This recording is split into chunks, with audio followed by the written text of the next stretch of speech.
entretenu avec le Premier ministre Abiy Ahmed.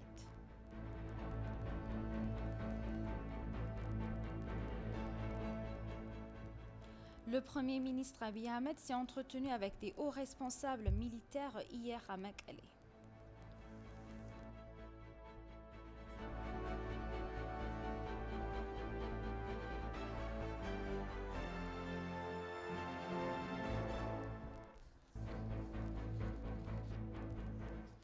Bienvenue chers téléspectateurs, c'est Aline Teibaro avec le journal du 14 décembre. Au milieu de l'engagement de l'Éthiopie dans son opération de maintien de l'ordre, le Premier ministre soudanais Abdallah Hamdok est venu en Éthiopie pour une visite officielle de 2 jours. À son arrivée à l'aéroport international de Bolé hier, Hamdok a été chaleureusement accueilli par le Premier ministre Abiy Ahmed. Le Premier ministre Hamdok a exprimé la solidarité de son pays avec l'Éthiopie dans les opérations de maintien de l'ordre qu'elle mène au Tigray. Les deux dirigeants ont eu des discussions fructueuses sur les moyens de renforcer davantage les relations économiques et bilatérales en plus des problèmes actuels et régionaux. Réaffirmant les opérations de répressive de l'Éthiopie dans l'état régional du Tigray, le Premier ministre Abiy a déclaré à son homologue soudanais que l'opération était achevée à 100%. Le Premier ministre Hamdok a réitéré la solidarité de son pays avec l'Éthiopie dans les opérations de maintien de l'ordre qu'elle mène dans la région du Tigray. Les discussions entre les deux dirigeants se sont conclues par un accord sur plusieurs questions d'intérêt mutuel selon le cabinet du Premier ministre.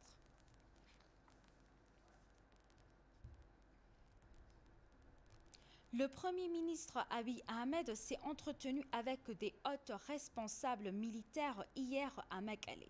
Le Premier ministre Abiy a réaffirmé que le soutien humanitaire fourni aux populations de la région sera renforcé. Écoutez-le.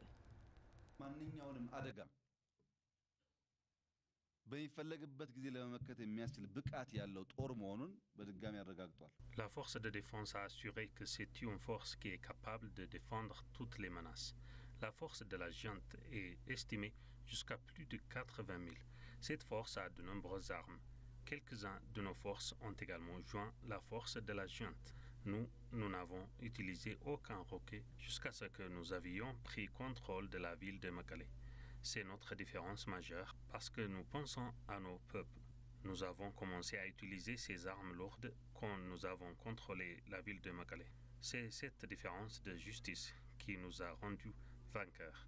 Si nous avions fait la guerre dans la ville, nous n'avions pas pu discuter maintenant.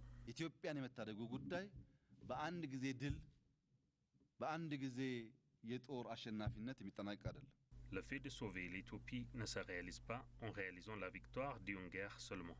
Nous devons réaliser une armée qui s'entend et qui a un esprit d'unité. Le problème majeur des guerres, y compris celle de nous, est la divergence après la victoire. L'esprit d'unité et de fraternité que nous avons montré dans la guerre doit continuer. Cette victoire doit être respectée. Cette victoire doit être répétée dans le développement de notre pays.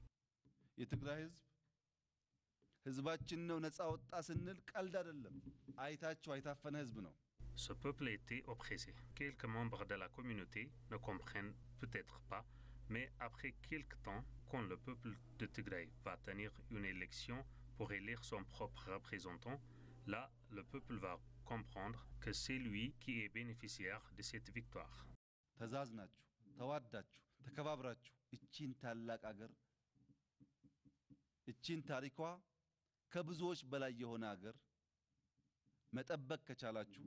Si vous pouvez défendre ce grand pays, nous pouvons faire l'Éthiopie un des pays qui aide les pays pauvres. Nous allons réaliser ceci tout comme nous avons réalisé la victoire de la guerre. Vous devez montrer respect l'un l'autre. Si vous faites ça, nous vous soutenons au niveau de budget et des entraînements. Nous avons vu des talents auprès des généraux et des combattants qui est encourageant. Plus de 140 véhicules lourds et légers ainsi que des armes appartenant à la junte ont été retrouvés dans la région du Tigray. Une recherche menée par l'armée a révélé plus de 140 véhicules lourds et légers et explosifs cachés dans une zone de la junte dans la zone centrale de l'état du Tigray. Le colonel Yassine Nourier, commandant de la 3e brigade du 11e bataillon, qui a été déployé dans la région, a déclaré que la junte du TPLF avait caché plusieurs camions chargés de nourriture dans la zone spéciale de Tchelawarada qu'il pensait que l'armée n'atteindrait pas. Par ailleurs, la ville de Mekelle et ses environs sont hier en service après des semaines de coupure d'électricité. Ethiopian Electric Power Corporation a travaillé jour et nuit pour réparer les infrastructures électriques endommagées dans la junte et fournir de l'électricité à toutes les villes et les kabalés ruraux de la région. Une équipe de maintenance dans le nord-ouest de l'Éthiopie a achevé la maintenance des stations de transport et de distribution d'électricité à Metama, Humera, Welkait et Maïcho. Le directeur général de l'Ethiopian Electric Power Corporation, Ashabir Balcha, a remercié les techniciens de maintenance pour leur travail acharné de jour comme de nuit.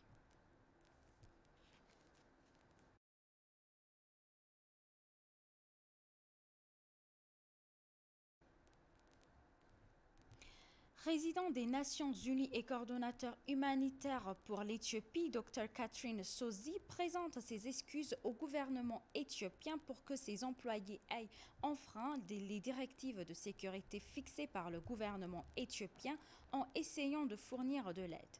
Dans un communiqué publié par le ministre éthiopien de la Paix, le gouvernement éthiopien accepte les excuses. Le ministère éthiopien de la Paix a donc appelé les travailleurs humanitaires à suivre les directives de sécurité énoncées par le gouvernement. L'appel est intervenu à la suite d'un incident survenu le 6 décembre, au cours duquel des membres du personnel des Nations Unies ont violé les points de contrôle de sécurité dans l'État régional du Tigray. Malgré les avertissements et les appels répétés des responsables de la sécurité, un convoi transportant du personnel de l'ONU a franchi les points de contrôle, ignorant l'accord conclu entre le gouvernement et l'ONU sur l'accès humanitaire, a déclaré le ministère. Dans une déclaration publiée hier, le ministère a exhorté tous les travailleurs humanitaires à respecter les protocoles de sécurité convenus et à suivre les conseils des forces de l'ordre.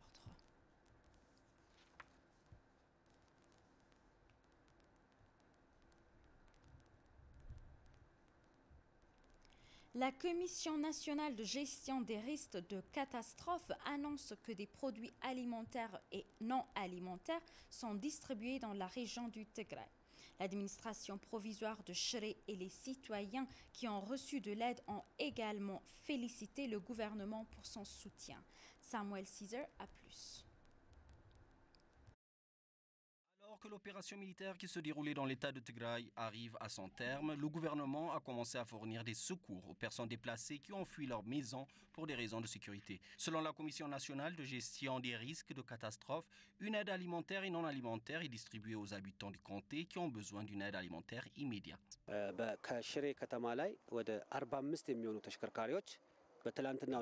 Près de 45 camions sont arrivés à Shire hier. Parmi ceux-ci, 31 500 000 cantons sont doublés d'autres produits alimentaires transformés qui seraient fournis aux enfants, aux personnes âgées et aux femmes enceintes ont également été transportés par 3 autres camions. Nous travaillons en étroite collaboration avec le personnel de sécurité pour nous assurer que l'aide parvient aux destinataires prévus. Félicitant le gouvernement fédéral pour son soutien, l'administration provisoire de Shire a expliqué que le processus de sélection des nécessiteux a été finalisé pour rendre la prestation efficace. Notre communauté, en particulier les habitants du comité, ont été fortement touchés par le conflit. Je tiens à remercier le gouvernement fédéral au nom des résidents pour sa réponse rapide. La priorité sera donnée aux personnes déplacées qui ont fui leur maison et se sont réfugiées dans des écoles pendant environ 3 semaines sans aucune aide. Les aînés, les enfants et les démunis seront également prioritaires. Gebrexiaber Abraha est l'un des habitants à avoir reçu de l'aide. Il a dit que l'aide aura un impact significatif pour soutenir les familles affectées comme la sienne. Nous sommes des agriculteurs. Nous cultivons du maïs et du sorgho chez nous. Mais nous avons fui nos régions à cause du conflit. Nous sommes maintenant satisfaits du soutien qui nous est fourni. Grâce à Dieu, tout ira bien tant que le gouvernement continuera de nous soutenir. Nous voulons la paix. C'est la chose fondamentale. L'administration provisoire a également déclaré qu'elle s'efforçait de résoudre la pénurie chronique d'eau observée dans la ville.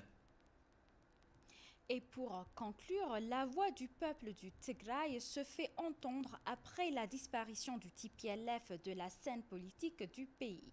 S'adressant à l'ETV, le peuple du Tigray qui vivent dans la ville d'Adama ont déclaré que la clique du TPLF manipulait les habitants du Tigray pour son propre intérêt politique. Ils ont dit que la clique avait collecté de l'argent auprès du peuple du Tigray partout dans le pays sous le déguisement de la construction d'écoles, mais qu'elle construisait en fait des bases militaires. Samuel Caesar a plus.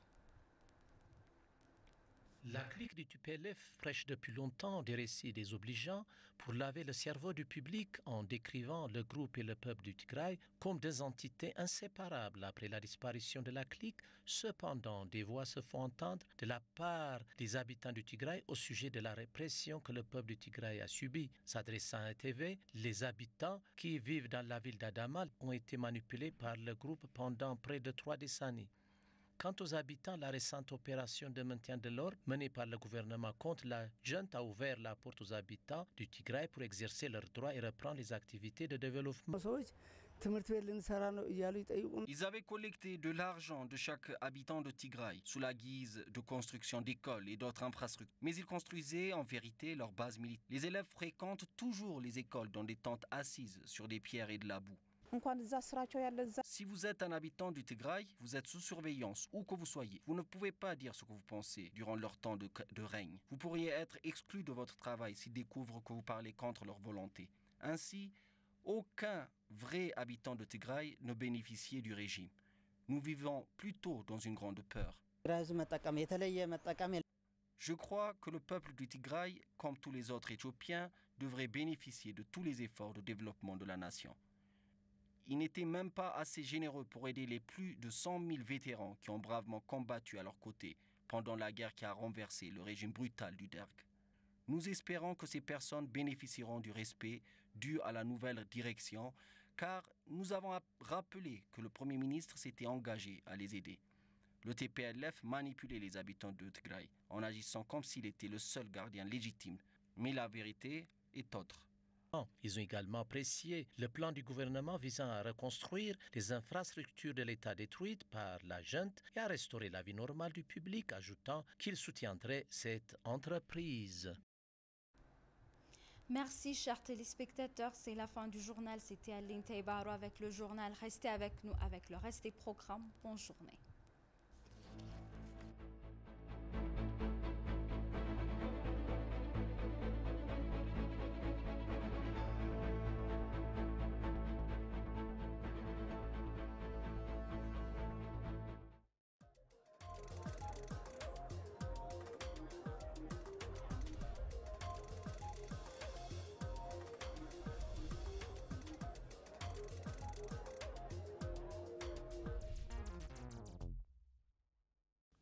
Le Maroc et l'Éthiopie, deux pays florissants. Le royaume du Maroc et l'Éthiopie sont deux terres de tolérance et de coexistence entre les peuples et les religions. Selon Issaha Alaoui Mahamdi, l'ambassadeur du royaume du Maroc en Éthiopie, il a remarqué que ces deux nations ont des valeurs fondamentales en commun liées à leur identité, civilisation, histoire, tolérance entre les religions et coexistence. Depuis la visite du roi Mohammed VI en Éthiopie en 2016, la coopération entre le Maroc et l'Éthiopie a atteint un sommet historique dans leurs relations bilatérales. Lors de sa visite dans ce pays d'Afrique de l'Est, le roi Mohammed a présidé la cérémonie de signature de 7 accords bilatéraux entre les institutions publiques marocaines et éthiopiennes. Les accords concernent les services aériens, le commerce, les investissements, l'agriculture et les énergies renouvelables. Le 10 février 2020, le chef du gouvernement marocain Saad Eddine El Othami a discuté avec le Premier ministre éthiopien Abiy Ahmed au siège de l'Union africaine à Addis Abeba.